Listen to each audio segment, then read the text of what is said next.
Het mij duidelijk wezen waarom te krijgt voor deze locatie bij de aansluiting KSNS. Hier waait het eens altijd.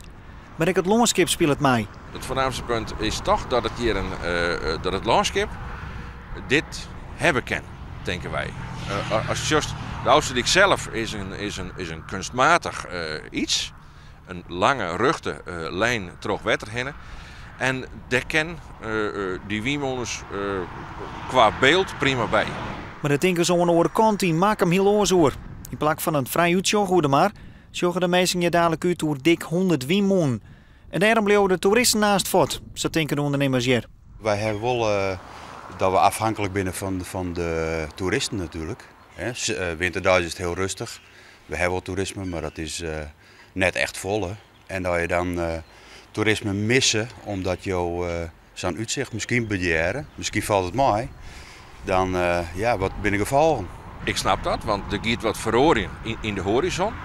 Alleen nog wacht je nou eerst tot die plan wat nauwer uitwerkt binnen. Dan krijg ik beeldrepresentaties van hoe ziet dat er nou krijg uit.